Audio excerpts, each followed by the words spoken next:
The OSG app is up and running on your Android or iPhone. Install the OSG app and listen to our podcasts from college football, soccer, and lacrosse. What are you waiting for? Download the OSG app today. Welcome back. What would you say you do here? You know, I had this thing on mainly because I wanted to look like a reverend or a priest, especially since I have this here right in the middle of the collar. So I was shooting for that a little bit.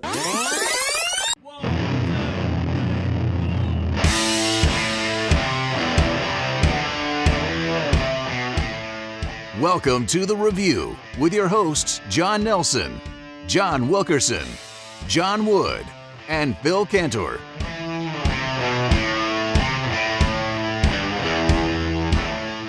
Hello, everybody. Welcome back to a new episode of The Review.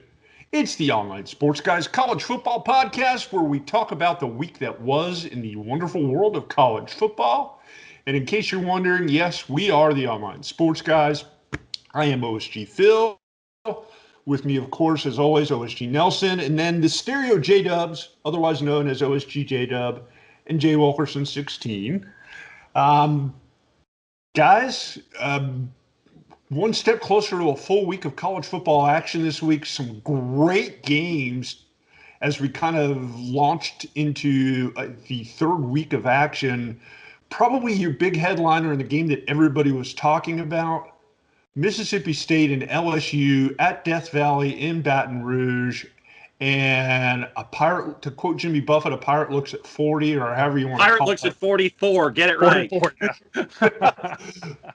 Mike Leach brought in KJ Costello from Stanford, and a huge introduction to the SEC from Mike Leach and his team. Costello going to go long to the corner of the end zone. Touchdown, Mitchell. Never bet against the Pirate. No, and his debut in the SEC could not have gone any more perfect. Go down to Baton Rouge, the Death Valley, against the defending national champions, and win impressively. And, oh, by the way, you bring in your new quarterback.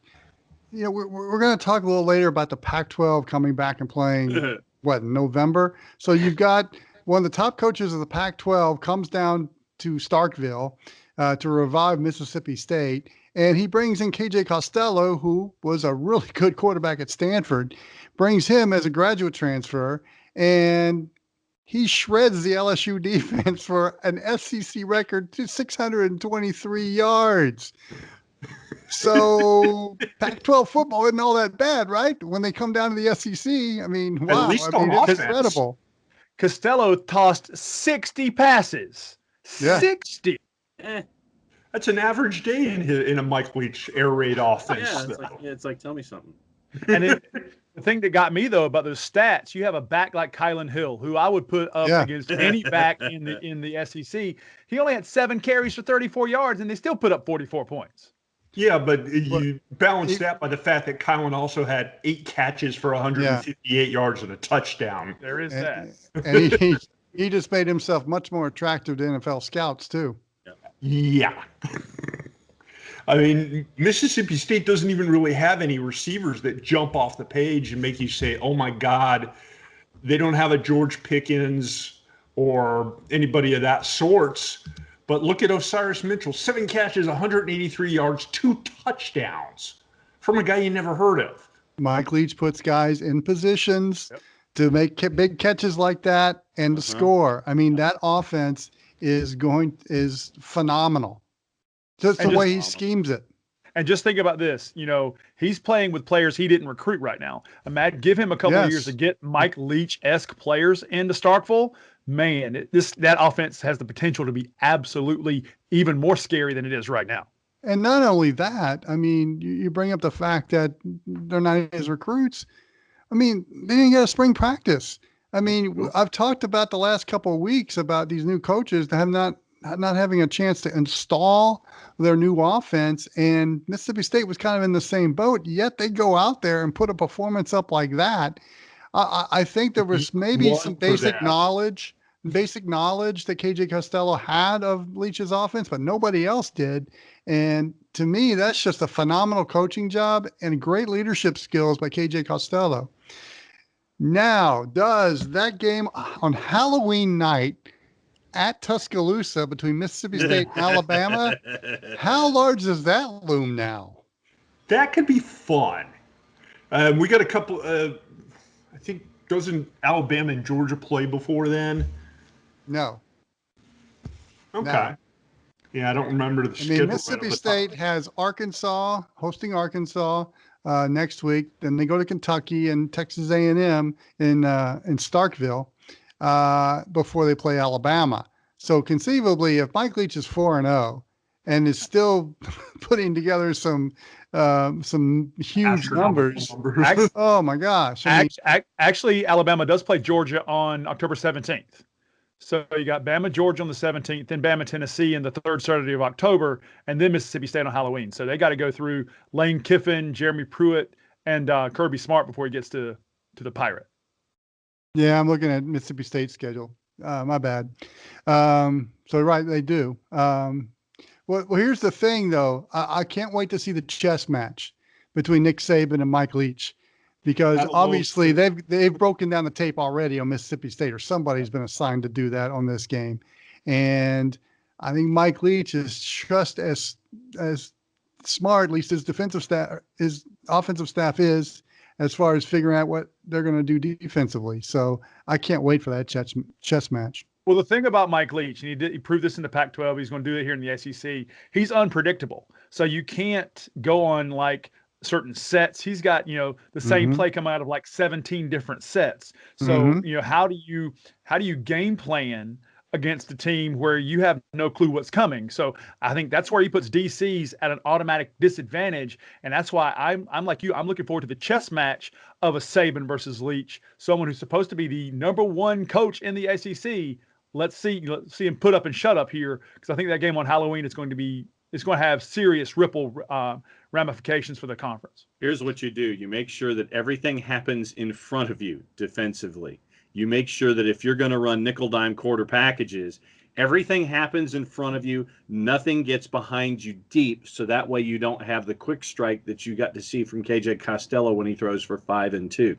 Have them nickel and dime all the way down the field, and then when you get inside the red zone, inside the 20, where the field compresses, that's when your athletes can take advantage of this. So that, for me, when that game happens on Halloween, yardage and time of possession should be two of the most useless statistics you will see on that night. It's going to be how many points come out of those possessions. Yeah. Well, there's a grad assistant somewhere on the Alabama staff that's going back 4 years of Washington State film, just so they could pick up a couple of things. And probably watching some Jacksonville Jaguars games. Probably that too. However, a graduate of the Nick Saban coaching academy, or AKA volunteer former head coach. But the thing that I'm looking at as an offensive lineman, right? You got to get it done between the tackles, and I'm really looking forward to the matchup of Mac Jones and Najee Harris versus Kylie and Costello, because what's going to happen is if you do the nickel and dime stuff, keep everything in front of you, that's going to open up some running lanes for the running backs. And then once you start trying to lock that down, it's going to open up the slot receivers and the soft spots in the zone for Costello and Jones to pick you apart. So that's that chess match that I would love to see somebody on the ground getting 100, 150 yards between the tackles, because then that means that the quarterbacks are going to have a fantastic day. Real quick, guys, before we wrap up on this game, what does this say about LSU, the defending national champions, coming in to start the season at home and having the smackdown laid on them? Injuries and graduation, give it time. They'll be fine. And without Stingley will come back. I mean, Brennan did a serviceable job. LSU is going to be LSU. I think it's going to be they just hit a buzzsaw. I think LSU is going to be just fine. Yeah, I agree with J-Dub and John. I mean, LSU is fine. I thought Miles Brennan played a really good game. They still got 5 stars, 4 stars. It's just a first game. First games of a college football season just make me so nervous. I don't know why anybody bets on those, because they're so unpredictable. And this was a perfect example of that. Because didn't they only have like 4 or something starters returning? I mean, you don't have a Edwards-Helaire, you don't have a Burrow. They're trying to learn themselves without a fall ball, without kind of a preseason. Oh yeah, I mean, first game jitters, and then granted they ran into a buzzsaw, but yeah, I mean, once Chris Curry finds his legs, or maybe they get Davis Price, whoever they're gonna figure out who's gonna tote the rock in between the tackles, they're gonna be fine. Terrence Marshall showed up. I mean, yeah, LSU is going to be just fine. Coach O's got a really good team, and we'll see that in Baton Rouge. And I think the effect of only being 20% capacity also played in this role as well, because if you've seen a college football game at Death Valley, it is an experience unlike any other. Oh, yes. Speaking of teams playing their first games, we'll go through the SEC here really quick. Alabama pretty much on cruise control, 38-19. Nice win over Missouri. Yep. No big surprise there.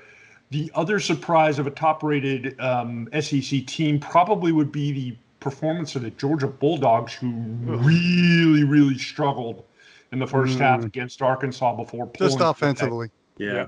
Would that be considered a struggle? Would that be considered a struggle win for Kirby Smart's offense? Probably not. Probably not, because Arkansas didn't take any advantage of the opportunities they had. When I knew that Rakeem Boyd was not getting any rain lanes or run through, I knew that 10-5 halftime lead was a mirage. I mean, as much as Felipe Franks was exciting to have him behind center, he made some terrible decisions, and his one only decent throw was his touchdown pass in the first quarter. Yeah, so there were a lot of warning signs going up for me in that first half as to why it's just a matter of time before Georgia explodes, and they did. Yeah, probably the biggest storylines for Georgia in that game is the defense is as good as advertised. Bill Shanks is right. That's the best defense I've seen of Georgia. They were godly fast. They were flying to the ball. They were contesting every pass. They had hands. I thought they played really fast, really quick, and really sound defensively. They tackled. They took great angles. I agree. That was a surprise to me. I knew they were good, but I didn't realize they were that good.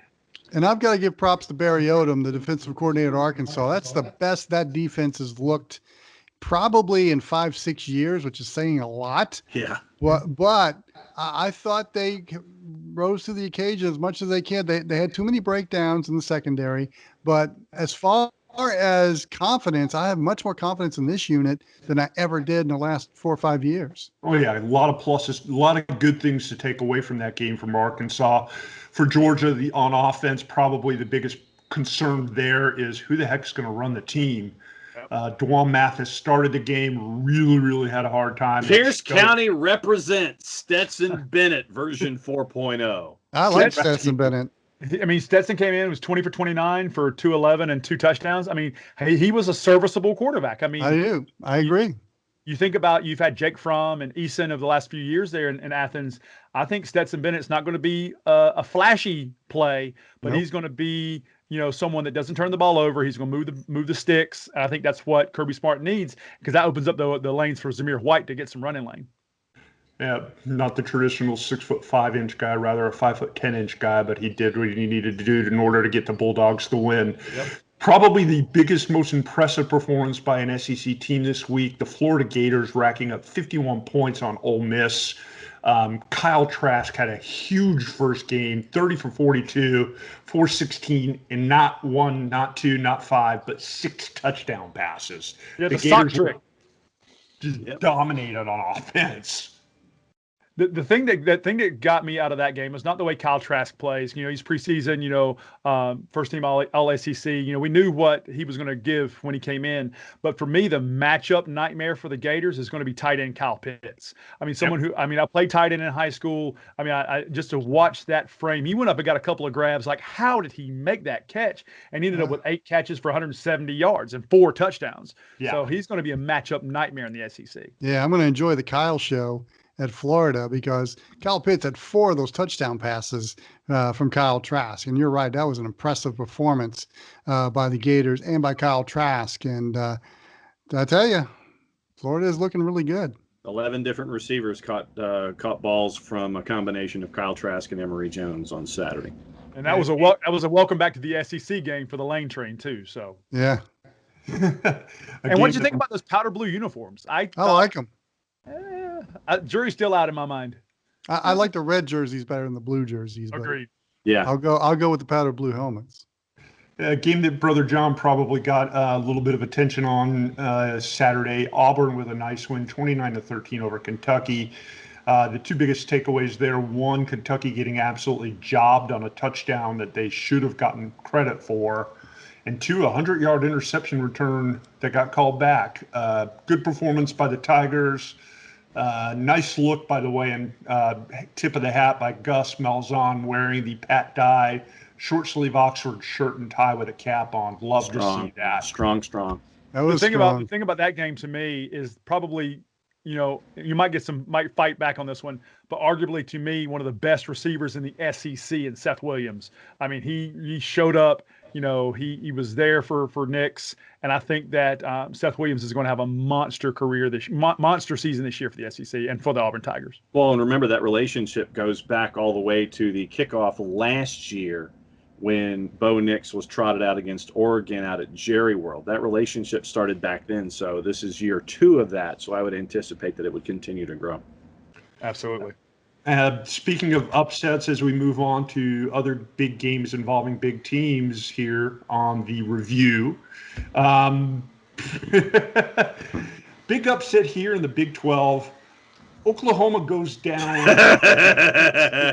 Down goes Boomer. Down goes Boomer. Scoring 31 points in the second half and winning in Norman 38-35.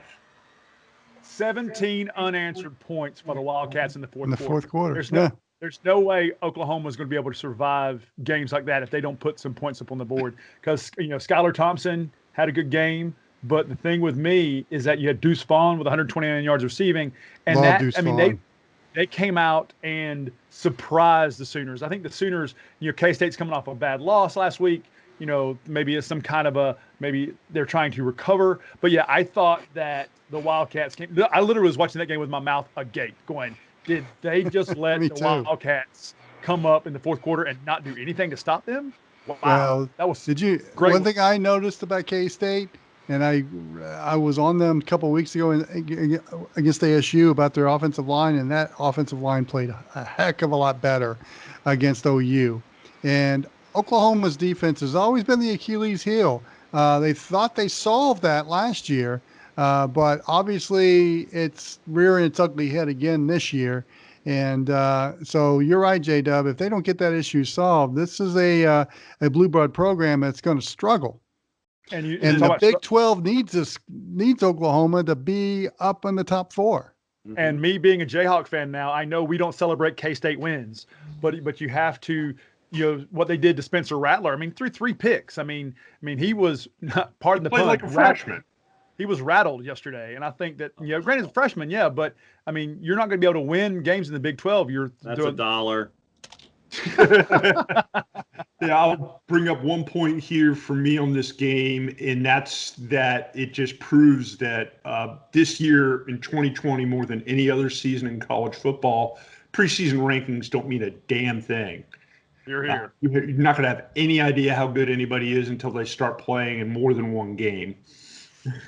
And I'd even put Oklahoma in the same boat as LSU. They have a lot of team identity to figure out who's going to be leading the team. Where is it coming from? And I think yesterday they found out there's a lot of question marks still happening in Norman. A couple other games I want to hit on here really quick in the first half of the show. Texas kind of lucked out playing Texas Tech in Lubbock. They ended up winning in overtime 63-56. In large part because Sam Ehlinger just decided he wasn't going to let the Longhorns lose the game, which they damn near did.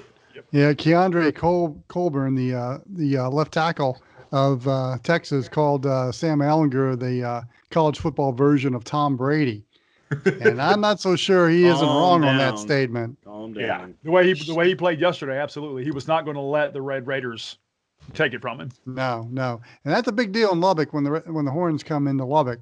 And I thought Alex Bowman played much better. Texas Tech is always going to score on you.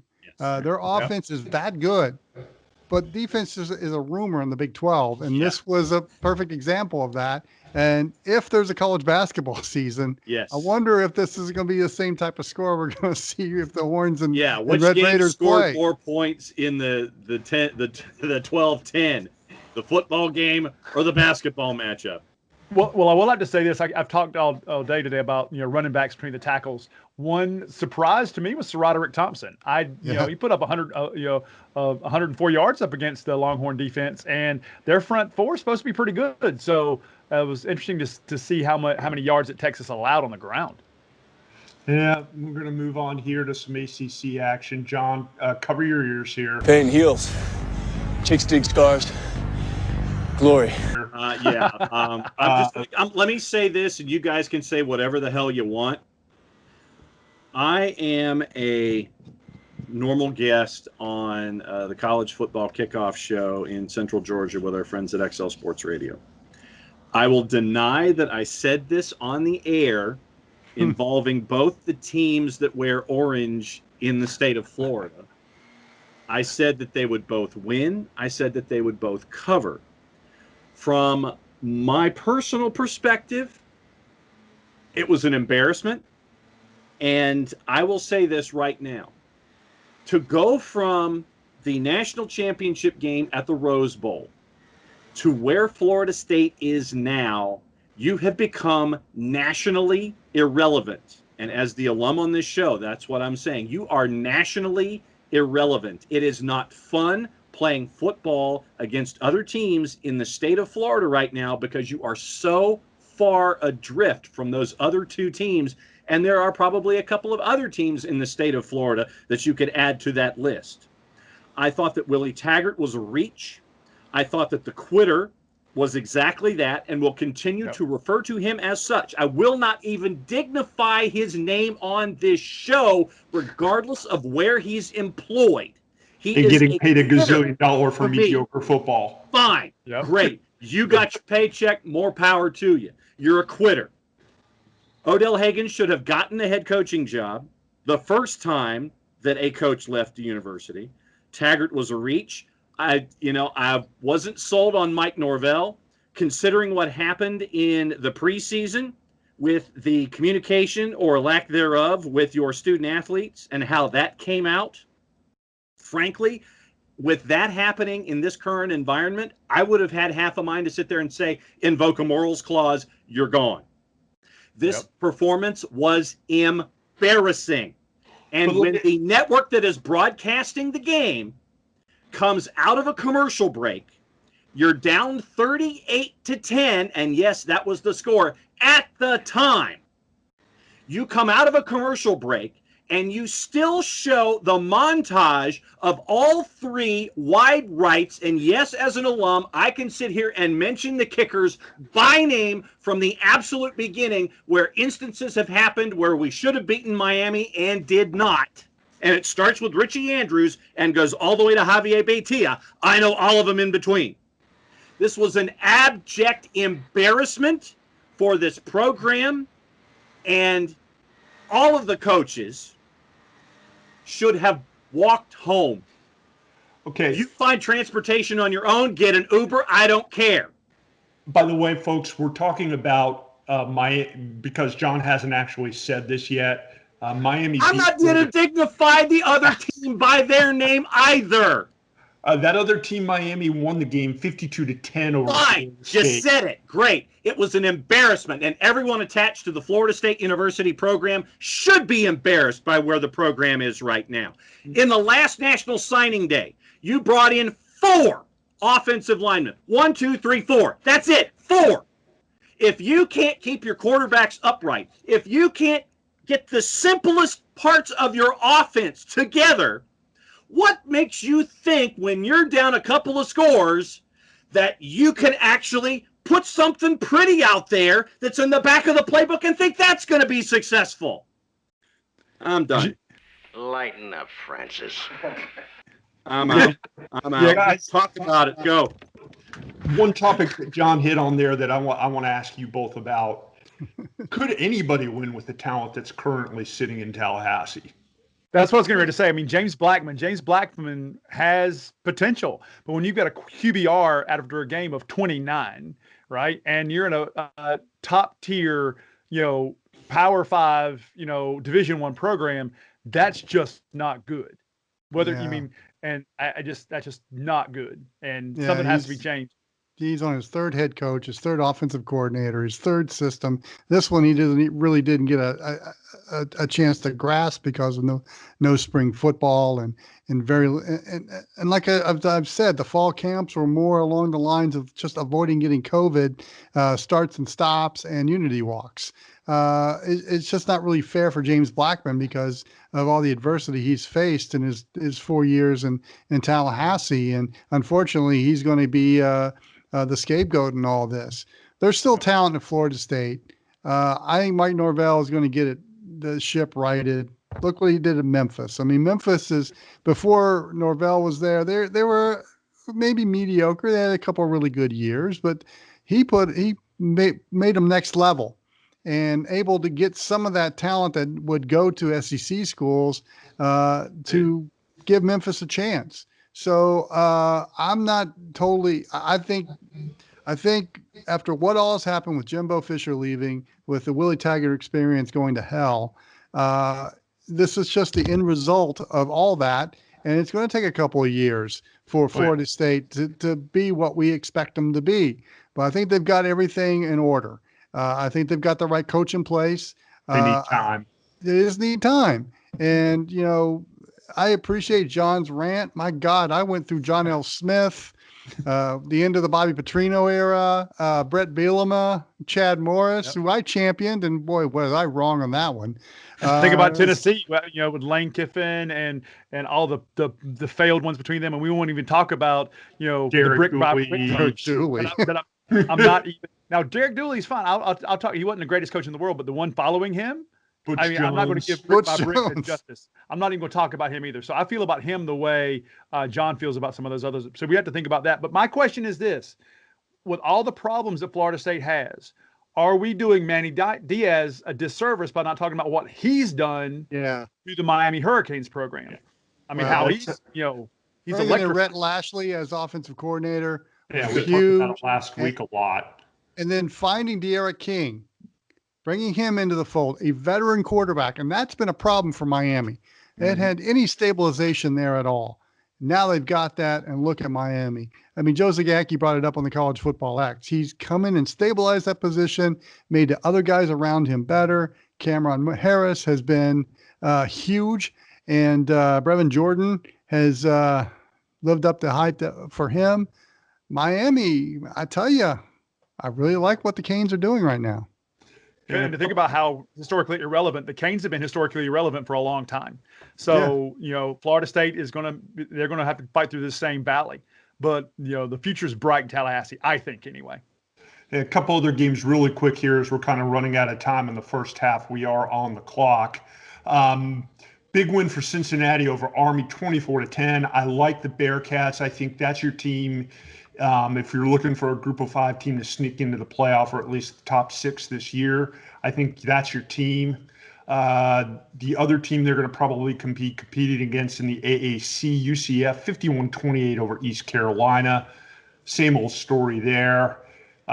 J-Dub, of course, you're aware of Tennessee with 27th year senior Jarek I can't even say his last name. Garantano, yeah. He's back. Who's been playing since the late 1990s at Tennessee. 31-27 they win. I will say this: South Carolina should have won that game because it took a freak punt mess up with a freshman DB where the punt bounced off of a Gamecock and was recovered by Tennessee late. When South Carolina, the way they were moving the ball, Colin Hill was making some plays. They were kind of robbed in that one, but I'll take that victory. And the last game I want to touch on really quick here because I have to take my lumps too. My Georgia Southern Eagles go down to Lafayette, Louisiana, and take a really hard loss, losing 20-18 after keeping the game close all day long, only to have a transfer kicker who had been 2 for 6 for the entire season, Nate Snyder, drill a 53-yard field goal at the buzzer.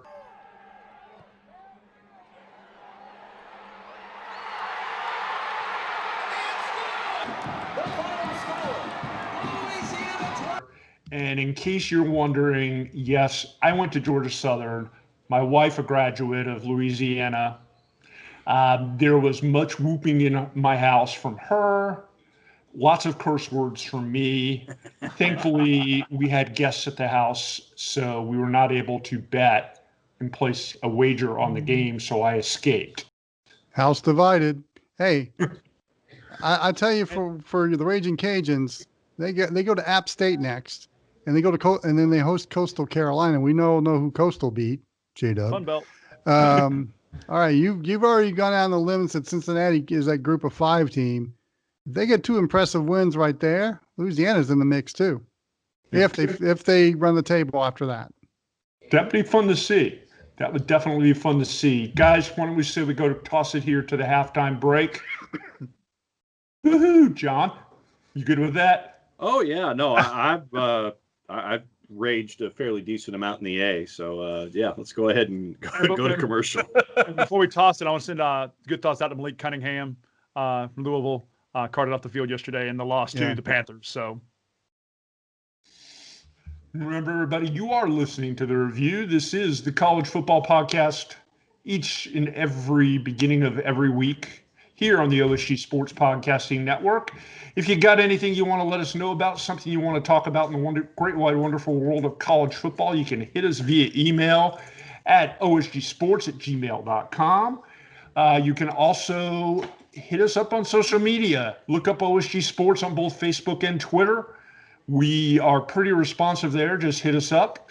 Download the phone app, as John is showing you, because he is wont to do that at least once every show. That phone app is free at both Google Play and the Apple Store. Really stood the test of time, much like these majestic Rocky Mountains. Where is that ad coming from? Whose is it? Oh, it's from me. And of course, if you're watching this on video, you're probably watching on our YouTube channel at OSG Sports. And speaking of which, no camera. Hi, online sports guys, long-time listener, first-time caller. I would like to ask OSG Phil his thoughts on the Georgia Southern UL Lafayette game that happened. What do you think about that 53-yard kick? You heard my reaction and the curse words that came with it, dear. Yes, that's the lovely bride chiming in. Anyway, where's your rant? Break, everybody. We're going to halftime. We'll be back in the second half after I remove my chin from the floor. Like the voice you're hearing on this podcast? It could be on your production too. Just go to goodpipesvo.com. That's goodpipesvo.com and reach out to Steve Henderson on the Contact Us page. Go to the website, click on the Contact Us page, and then see what Steve's Good Pipes can do for your upcoming project. If you've been hurt in a car wreck, contact my friend Steve Apolinski of Apolinski & Associates. He's been representing individuals for over 30 years throughout Georgia and Alabama. Email him at steve@aa-legal.com or call him 24/7 at 404-377-9191. The initial consultation is free. We know that every driver is different, and a one-size policy does not fit all. That's why Country Financial offers a variety of discounts, so you get the coverage you need and the savings you deserve. From good driver to good student, multi-policy to multi-car, we've got a discount to suit every driver. Call Jason Wright at 678-568-6871 today to see what you could save. On Facebook at Jason Wright Agency or by phone at 678-568-6871. Discounts vary by state. Policies issued by Country Mutual Insurance Company, Country Preferred Insurance Company, or Country Casualty Insurance Company, Bloomington, Illinois. The online sports guys would love to hear from you. Go to our Twitter page at OSG Sports for a comment, rant, or just whatever's on your mind about college football. Now, back to The Review with the online sports guys.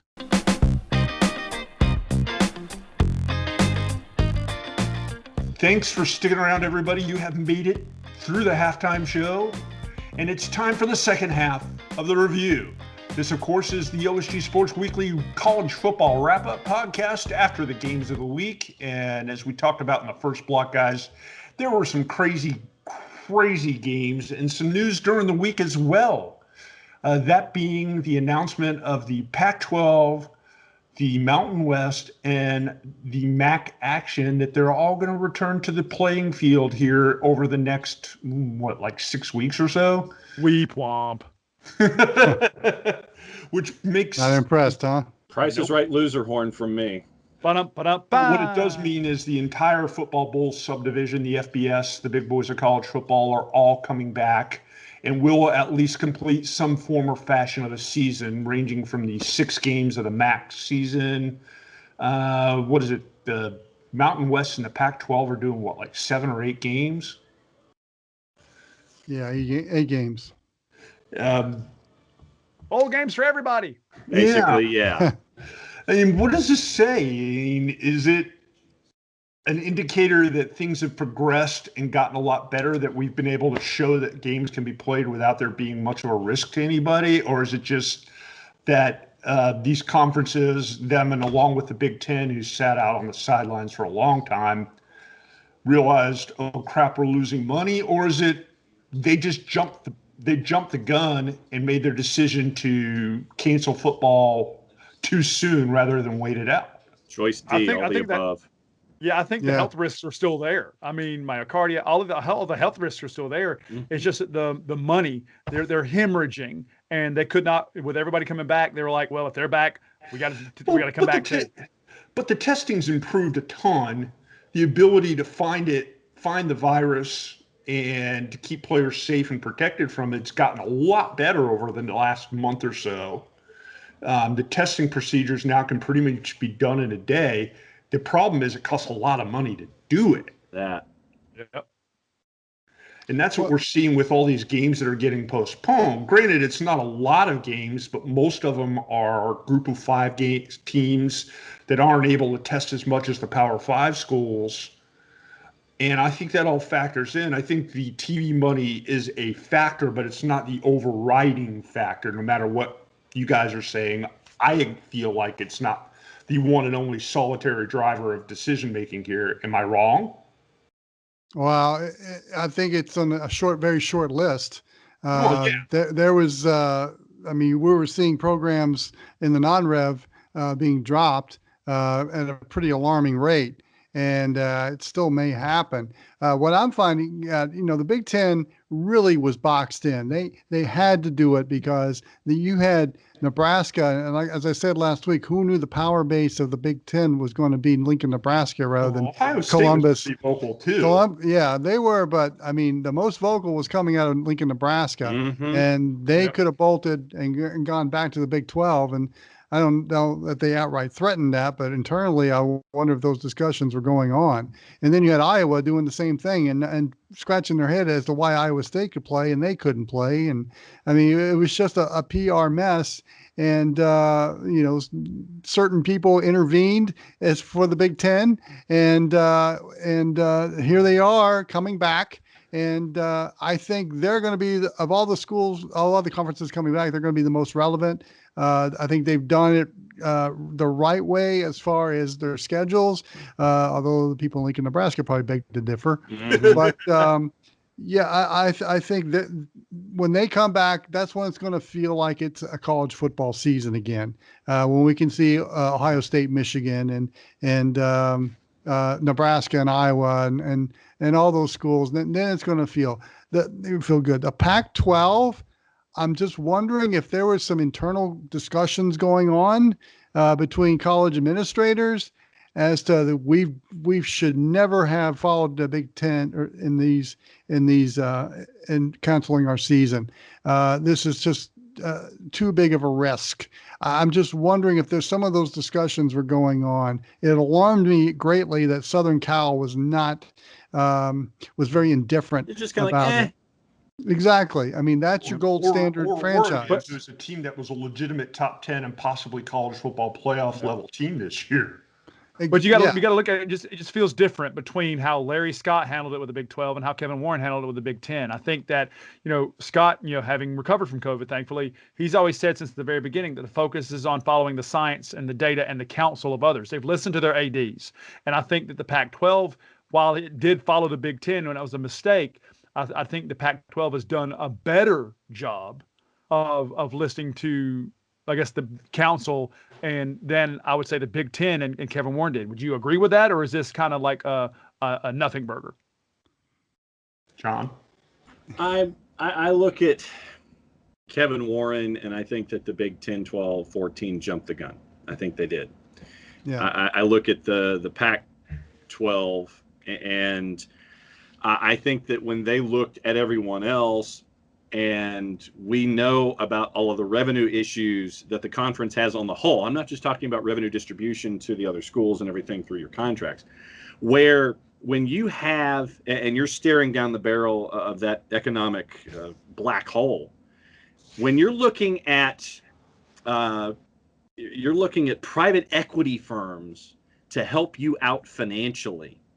I think that was why Larry Scott was sitting there and looking at the economics of the problem and considering that as a part of his equation.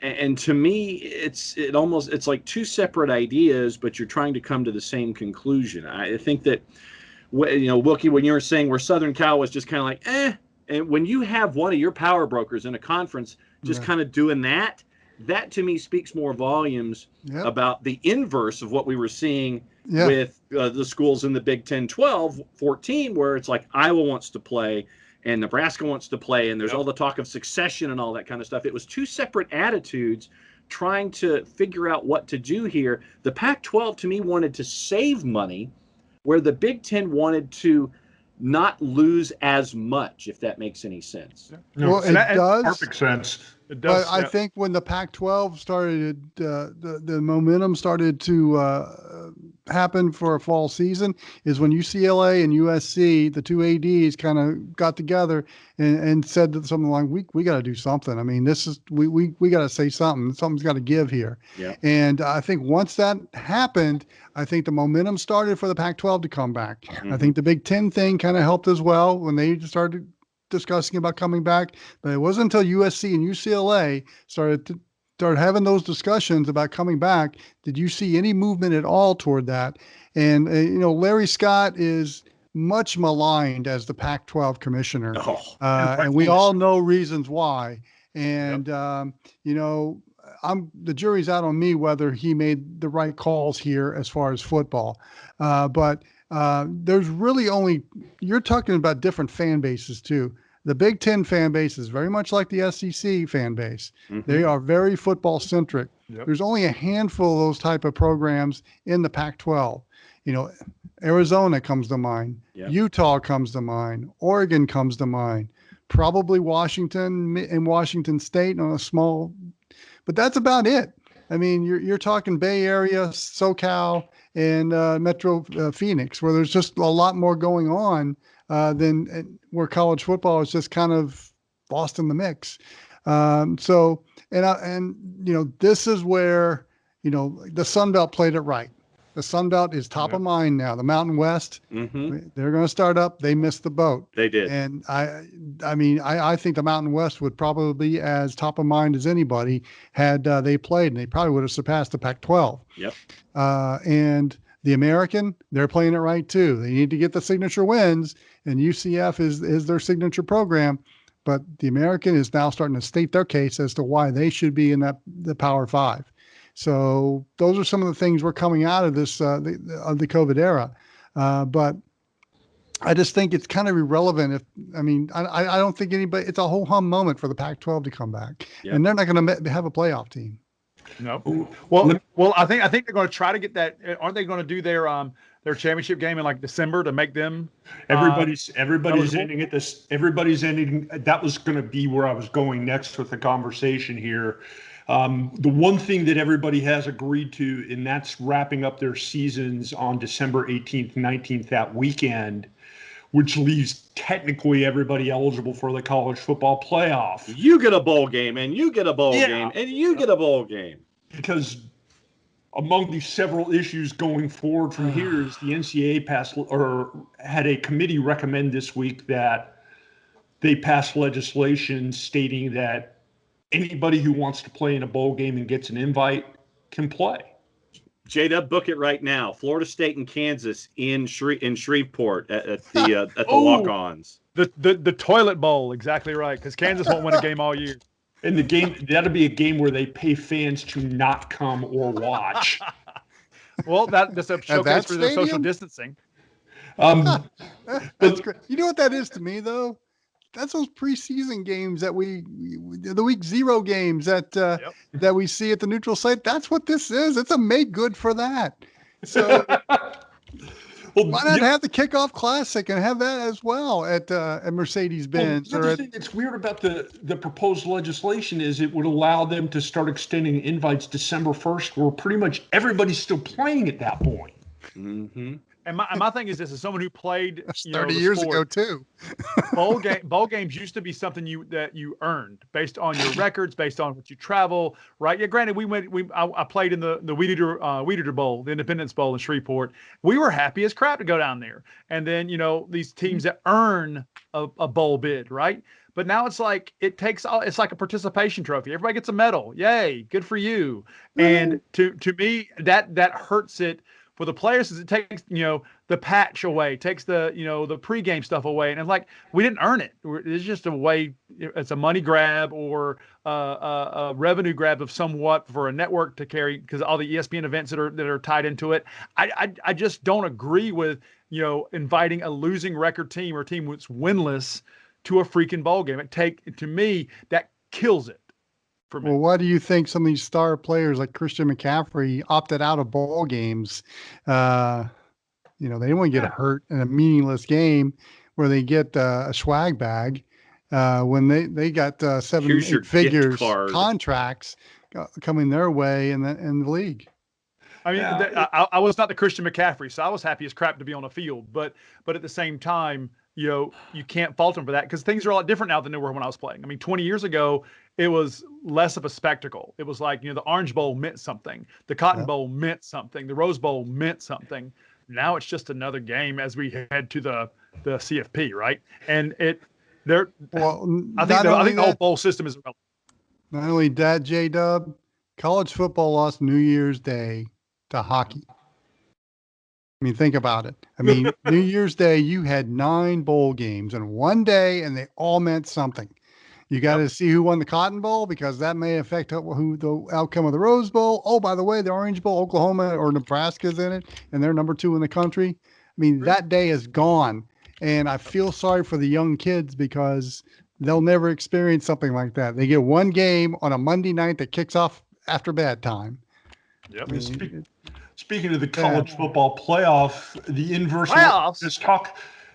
of what we were just talking about. What does this mean now that the SEC's already started playing games? They're playing an in-conference season. The Big 12 is playing but struggling mightily to have anybody any good. And now we've got the Big 10 and the Pac-12 coming back. Does this reopen the college football playoff, which was going to be pretty weird without the other conferences playing? Well, I think you can go ahead and put in pen Clemson and Alabama. Yeah. Yep. That's a given. Yeah. So there's 2 brackets right there. The Big 12 has really hurt itself. I mean, not only the fact that the Sun Belt went 3-0 on them, but now Oklahoma with a loss like that. Now you're looking at Texas as being your only bell cow right now. So Big 12's kind of struggling. Then there's poor Baylor who's had 4 games postponed already this season. Right. But they got the big win against Kansas yesterday. Thanks for bringing not that difficult. Some people are going to say you could pencil in Ohio State. So what? Who is in that? Ohio State. And so what is that last bracket? Could it be UCF? Could it be Louisiana? I think you have to watch out for the Fighting Irish. Ugh. Just saying. Yeah. I hate to say it, but you got to watch out for them. Yeah, you can. Yeah, watch out for them. Yeah, I think I don't want them there, but is a better team than Notre Dame right now. And I would pin Ohio State before I pin Notre Dame, if it were me. Well, let me ask you guys this: What happens if the Pac-12 starts up and Oregon comes in and just completely blows everybody out in the Pac-12 and is undefeated at the end of the season? It'd have to be like 30-point wins every time. And because 8 games is not enough. No. And are we ignoring the Kyle show in Orlando? Not Orlando, Miami. Not Miami. Oh, Florida. How about Gainesville? Gainesville.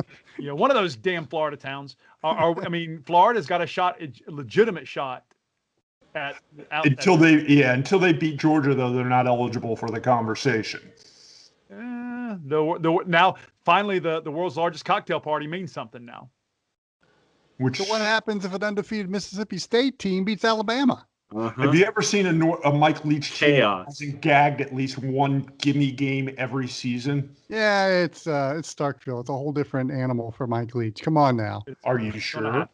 I mean, to quote him, yesterday was a pretty incredible day. Yeah.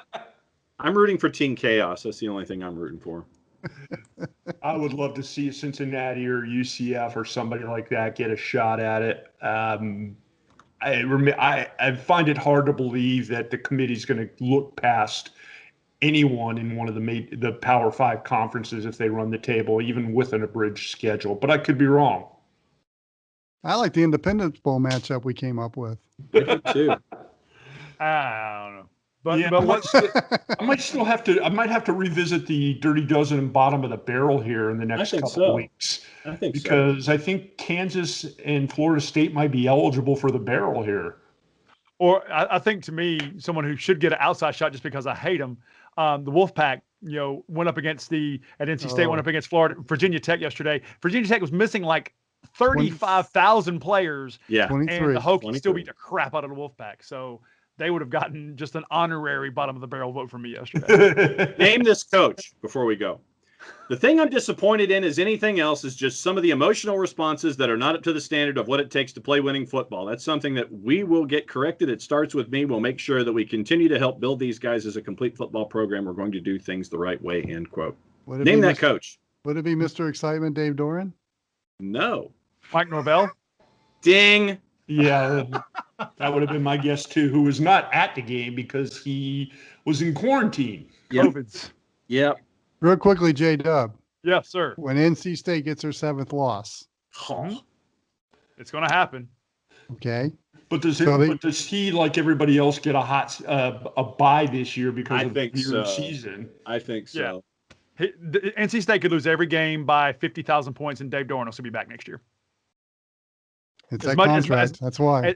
As much as Raleigh is unhappy with Doran, Doran has put his foot in his mouth so many times here lately with the COVIDs and the way his team has been handling it and the way the university's handled the You must COVID like situation. how leather tastes. It's just, but like I said, he's going to get a pass because of COVID, even though he should really be on the hot seat, especially in the Power 4 tobacco road schools with Wake, Carolina, Duke, and State.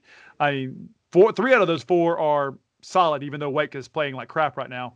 But I think that Doran, of the 4, should be getting his resume ready. And for that matter, do other coaches that are off to a disappointing start or end up having a bad season?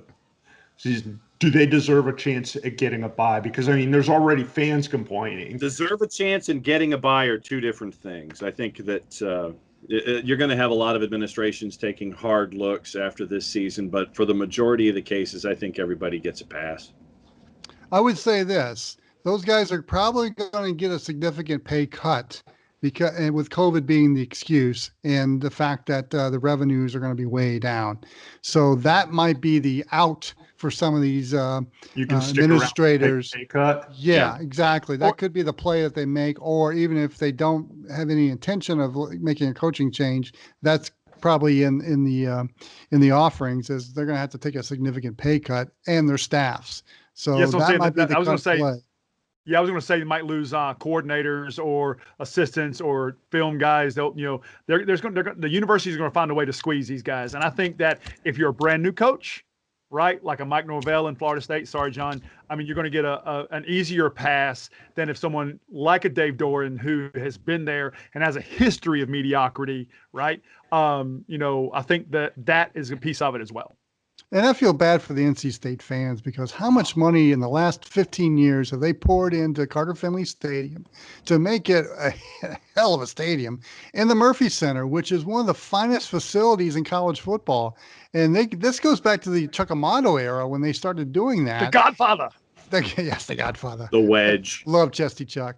But they've gone back that far, all the money they've poured in, and of all programs, you would think that would be the one that would be the consistent winner in the Carolinas. And it's no matter what happens, it just hasn't been. It's 7 wins seems to be the cap. And you think about how Carolina has changed, bringing in Larry the Hat, you're right. And now we've got Mac Brown, and Larry Abs. Where they have recovered from their poor showings, and to now they're a legitimate, national contender, at least as far as the Carolinas are concerned. It somehow escaped the wrath of the NCAA, which I still can't figure out, but it's another topic for another day. Yeah, we're none of us here in North Carolina understand how that happened either. But I don't know how NC State can have the resources they have, making places for Ruffin McNeil and those coaches to have a spot to where they just can't put it together. And it rests at the foot of Dave Doran. I really do. That I think that, like Mike Norvell said, it rests with him. Dave Doran needs to understand that this is his screw up, not anybody else's. Guys, you got anything else you want to hit on here before we wrap up the show? Oh, no, I think I've hit on plenty. Yeah, you did. Your spleen did get vented quite a bit. Yeah, so much for the postponed games again, right? Charlotte had another game postponed. Wake Forest, Notre Dame was postponed. So, weep, womp. Yeah, those and a handful of others. And I'm sure there'll probably be a couple odd more games canceled this coming week. That seems to be the trend. But as long as we don't have large chunks of teams or conferences postponing games, I think we're going to probably make it through the season here at this point. If you guys don't have anything else, I'll go ahead and wrap us up. As you know, you have been listening to The Review. It's the OSG Sports weekly wrap-up of college football show featuring us, the online sports guys. Make sure you find our show. If you want the podcast, you can get updates every time a new show posts, including the College Football X show that drops midweek, featuring the stereo J-Dubs, seen right here on video or listened to here as part of the show. The phone app, it's free. Go to the Google Play Store, go to the Apple Store, look up OSG Sports. You'll find us right there. And, of course, the social media pages, at OSG Sports on Facebook, at OSG Sports on Twitter, and OSG Sports on YouTube. For OSG Nelson, OSG J-Dub, and Jay Wilkerson 16, I am OSG Phil. We are the online sports guys. Have a great week, everybody, and we will catch you again next week. Bye-bye. Thanks for listening to The Review. You can find this and past shows by downloading the OSG Sports app on your mobile device. And enjoy all of our shows from the OSG Sports Podcasting Network. The OSG Sports app is up and running. Download it today.